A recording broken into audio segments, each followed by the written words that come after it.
Ny mofinaina isan'andro atolotry ny mpitandrina rakotina valina maoly.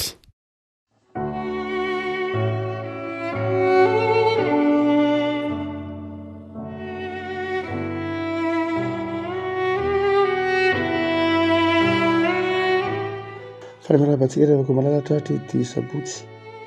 fa 20 ny volana jona ity. Ny mofinaina izay voalahatra ho antsika dia ny bokin'ny Deutéronomie. Deutéronomie toko fahaenina amby roapolo, Deutéronomie toko fahaenina amby roapolo andininy voalohany ka hatramin'ny andininy fahaefatra amin'ny anaran'i Jesosy. Rehefa tonga ao amin'ny tany izay omeny Jehovah Andriamanitra ho olovanao ianao ka mandova azy ary moninao, dia analao ny voaloham-bokatra rehetra amin'ny tany izay alainao avy amin'ny taninao izay omeny Jehovah Andriamanitra anao ka ataovy ankarona, ary makanisa ho any amin'ny tany izay hovidian'i Jehovah Andriamanitra ao ampitoerany ny anarany. Dia makanisa any amin'ny sorona amin'izany andro izany ka lazao aminy hoe manambara amin'ny Jehovah Andriamanitra ao anio fa tonga eto amin'ity tany izay nianianan'i Jehovah milaza-ntsika omeny antsika, dia ho raisin'ny mpisorona eny an-tananao ny harona ka apetrany eo anoloan'ny alitaran'i Jehovah Andriamanitra. Ray masina manomasinana amin'ny fahamarinana ny teninao ny fahamarinana. Amen. Ny vokatra na ny fanateram-bokatra no asehon'ity bokin'ny Deutéronomie ity. Ny fanateram-bokatra na ny vokatra, izany hoe nafaran'Andriamanitra ny zanak'Israely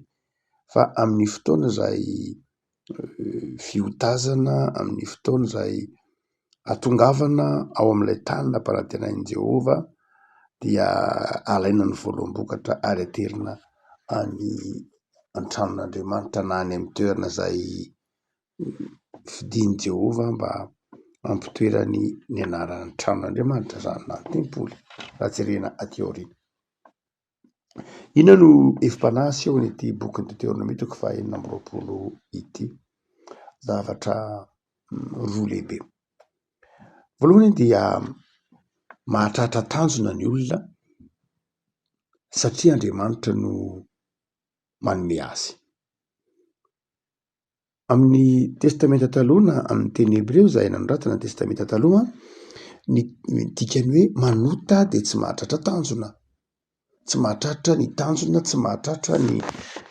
faritra na ny fenitra izay efa napetraka, ary izay tsy fahatratrarana ny tanjona izay no voalohany hevitry ny atao hoe ota. Marina loatra fa amintsika kristianina dia ny vota dia fandikana ny didin'Andriamanitra, fandikana ny lalàn'Andriamanitra, fandikana ny sitrapon'Andriamanitra. Fa ao amin'ny testamenta taloha dia ny ota dia tsy fahatratrarana lay zavatra efa nikena hotratrarina, tsy fanatanterahana ilay zavatra efa nikena hotratrarina na hotanterahina. Amin'izay fotoana izay izany ilay ota dia tsy tena ilay ataontsika hoe lafin'ny ara-panahy ihany, fa tena ilay lafin'ny maha olona mihitsy ny ota, satria fanaovana tsinitsinina ny zavatra efa nikena na fanaovana tsinitsinina ny asa ka tsy finiavana hanatratra ilay tanjona izay efa nifaritana am-piainam-piandohana. Zay mahatonga an'i Jesosy miteny manao hoe aoka ny teninareo ho eny dia eny, ho tsia dia tsia. Ny ivelan'izay dia avy amin'ilay ratsy, satria ny ota dia mety misy zavatra nokasaina tsy nitanterahana, tsy nirarahiana, misy zavatra no manina tokony natao tsy asiana ventiny, tsy asiana heviny, misy zavatra izay ny fanarahana tokony natao tsy natao sy ny sisa rehetra, dia izay natao hoe ota. Voalohany indrindra ny soratra masina. Dia eto ary ny bokin'ny Deutéronomie dia maneho amintsika fa mahatratra an'izany tanjona izany tsika na tsy manota isika dia satria avy amin'Andriamanitra. betsaka ny tanjona faritantsika amin'ny fiainantsika de atao eo ny fanekena ataontsika amin'Andriamanitra fotsiny ihany de efa marafitra tanjona zany faneken'ny batisa faneken'ny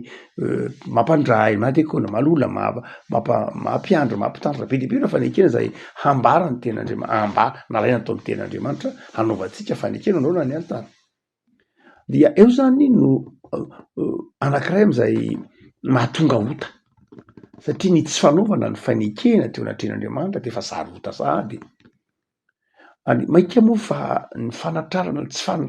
tsy firaharahiana programa anazy zay efa nataony fanarahana indrindra ao anatin'ny fiangonana io ohatra na ny fiainanao manokana mihitsy koa aza dia tsy tian'ny tompo ny olona tsy mahatratra tanjona tsy tian'ny tompo ataontsika hoe tsy tian'ny tompo raha tsy akasitrahan'Andriamanitra ny tsy firaharahiana ny programa zay efa natao ny fanaovana tsinitsinina ny finiavana nangan-javatra na hanao zavatra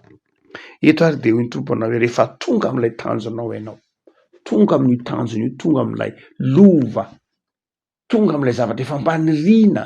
de izao aza-dinoana ny misaotra an'Andriamanitra zay ny faharoa zava-dehibe ny fananana tanjona zava-dehibe ny fahatratrarana ilay tanjona fa ny faharoa de zao rehefa tonga amin'io tanjona io ianao de mba mahaiza matsiaro an'Andriamanitra misaotra an'Andriamanitra fa tonga am'ilay tanjona zay ny hevitry ny vokatra riavana zay ny hevitry ny fanomezana ataontsika amin'Andriamanitra zay ny hevitry ny zavatra atolontsika n'Andriamanitra fakasitrahan'Andriamanitra noho ny fahatratrarantsika dingana anankiray fahatratrarantsika fahazoantsika fitahina midingana anankiray manokana dika zany ny vokatra ataontsika dia tsy hoe natao loatra akarak'izay mety ho hita mikehitriny natao amaly falena an'Andriamanitra zay faly Andriamanitra mahita an'izay fa atao le vokatra tsy hoe ho an'Andriamanitra aloha voalohany indrindra fa ho fanajantsika ny tenantsika ho fanajantsika ny tenantsika ho fanehoantsika fa olona mahay makasitraka n'Andriamanitra isika ho fanehoantsika fa olona faly amin'Andriamanitra isika ho fanehoantsika fa madio fo isika ka na aina nome na aina n'olotra ho an'Andriamanitra na aina kasitraka n'Andriamanitra maly de nresakitsika momba ny hoe zava-dehibe ny fahaizana mankasitraka an'Andriamanitra ny tsy fanadinoana an'Andriamanitra eto de miverina ihany zay manamafy zay ihany ty nofinainan'io ty manao hoe rehefa mbi amin'izay izay dingana izay tanjona zay napetraka ao tamin'Andriamanitra ka nytantan'Andriamanitra ianao satria Andriamanitra nahatonga amin'izany tanjona izany de zao aza-dinona misaotra an'Andriamanitra manaova vokatra lay vokatra hotsika teo tsy hoe tsy manana nge Andriamanitra ka omentsika manana Andriamanitra fa ny antony le zao tena ho atsika ho fitezanantsika zava-doza ao amin'ny fiarahamonina zany hoe olona tsy mba mahay mankasitraka zava-doza toetra tsy mendrika mihitsy zany hoe olona tsy mahay mankasitraka ary na olona tsy mahay misaotra tsy mahay mifaly ary manadino zay rehetra nanao zavatra nanisy ho azy dia tena zavatra toetra tsy mendrika zany fantatsika tsy vitany hoe tsy fahalalam-pomby zany fa tsy toetra n'olombelona mihitsy hoe nisy olona nanisy soa anao nisy olona nahitanao soa dia tsy rarahinao maika moa fa amin'Andriamanitra zay nanaova nahitanao zavatra soa nahatongotra aman-tanana ary nitondranao amin'ny tanjona anankiray dia lay fanomezana ataonao tsy hoe fanomezana azahoana zavatra amin'Andriamanitra ka sanatria naovana takalo amin'Andriamanitra fa fitezanao ny tenanao fitezahanao ny tenanao anatren'Andriamanitra hoe olona olom-banona ianao olona manana ny maha ianao anao anatren'Andriamanitra tika zany ny fanaovana fakasitrana n'Andriamanitra dia tena fanehoana eo anatren'Andriamanitra ny fitiavana azy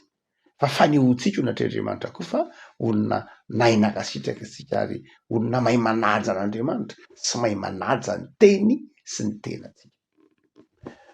ao anatin'ilay tantarakely anankiray zay fatranainy anakandry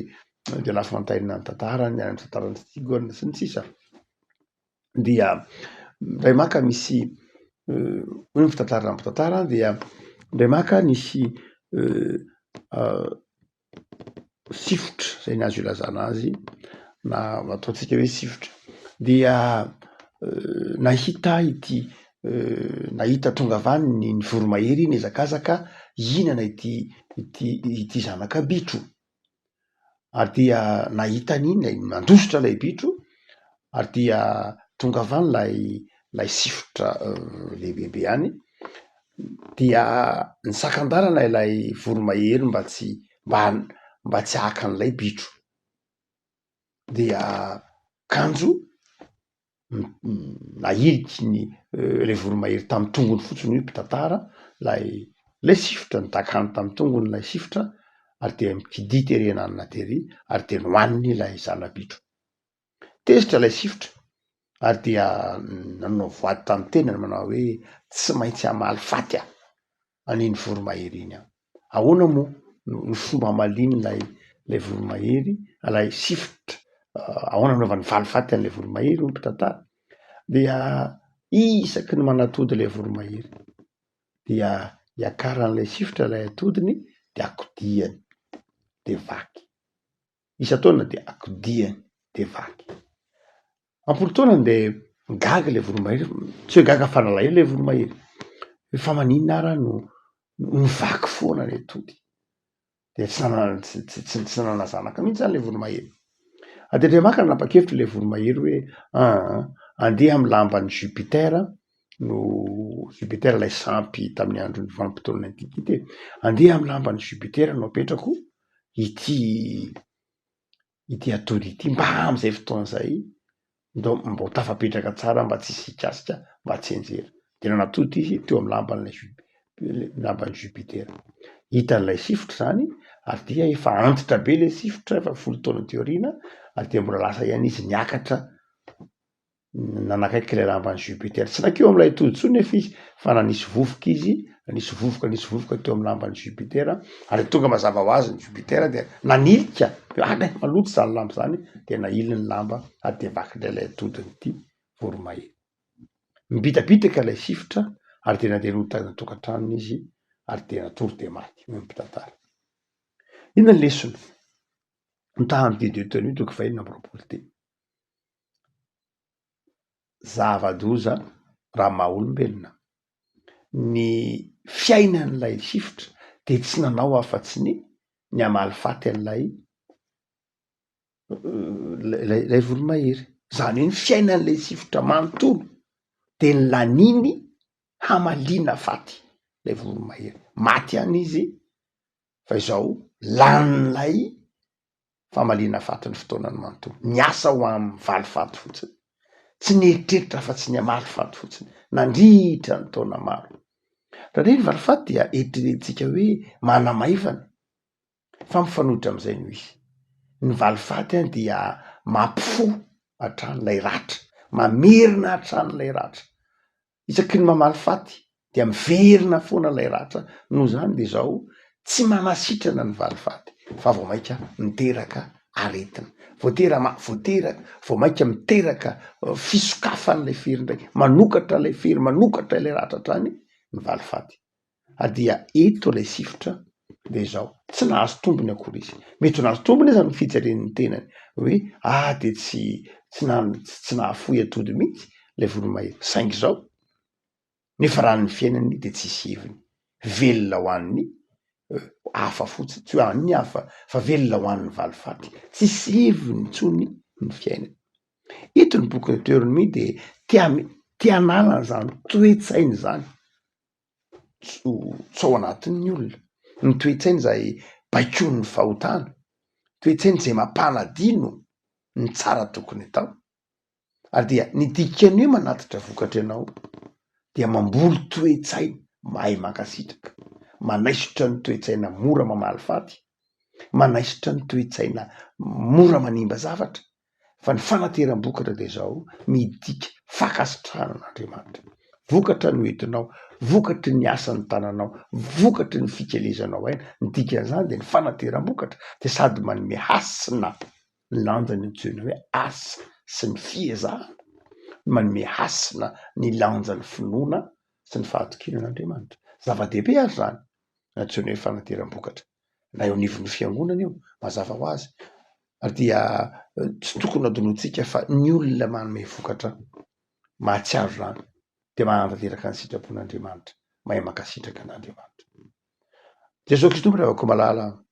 dia efa nanamafy ny autorité-ny io ndray maka manao hoe raha ohatra ka io ianao manana alahelo amin'ny namanao, tsaronao fa manana elo amin'ny namanao de zao apetrohan'ny alitara aloha ny fanatitra nalay vokatra de mandana miavana amin'izany hoe Jesosy de mampianatra antsika fa zava-dehibe mihitsy ny fananteram-bokatra, zava-dehibe ny fananteram-bokatra fa tsy lay vokatra ihany ny zava-dehibe fa lay fahadiovam-ponao, lay fo mamaly faty, lay fo mora tezitra, lay fo misy lolo-po, zany dia tsy tokony ho tonga tsy toe-po tahaka zany no anaovana ny sitrapon'Andriamanitra anateram-bokatra fa tokony ho fo madio, fo zay hitoerany fiadanana sy ny fifaliana. Afaka malala ity mofinaina ity ara de mampianatra anao hifaly amin'Andriamanitra, akasitraka an'Andriamanitra, hiezaka hanatratra ny tanjona ary rehefa mby amin'ny fanatrarana ny tanjona anao de mahaiza misaotra, mahaiza makasitraka an'Andriamanitra ao amin'ny Jesosy Kristy mpamonjy. Hivavaka sika. Tompo, ny teninao dia teny fiainana, ny teninao de manafatra anay fa tokony haisaotra anao zahay,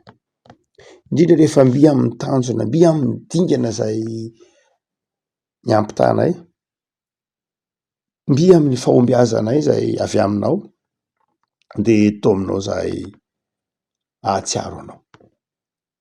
ahatsiaro ny fanekena nataony taminao, ahatsiaro fa zay eo aminay de avy aminao, indrindrindrindra to aminao zay ahatsiaro fa enao Andriamanitra de mandanja ny asanay ary manome. Saotra tompony amin'izay nomenao anay tamin'ity tamin'ity herinandro ty ary mby amin'izao sabotsy farany herinandro zao zahay, saotra noho ny amin'ny fahasoavanao, misy taminay nomenao fitahiana sy fifaliana tovy misaotra, mahay mankasitraka, misy kosa ny mety nandalo fizahantsoetra dia ampaherezo hatrany. Tahi tompo ny tontolo andronay anio raha teo koa, avokaranay amin'ny asa tsara rehetra, omenay ny fahasalamana heri-tanjaka raha ataovanay ny mpanompo mahatoky amin'ny fanatanterahana ny asanao ary indrindra miezaka hatratra amin'ny tanjona sy ny fanekena zay efa nataonay na tamin'ny asanay na tamin'ny namanay na taminao Andriamanitra, amin'ny anaranao Jesosy, amen.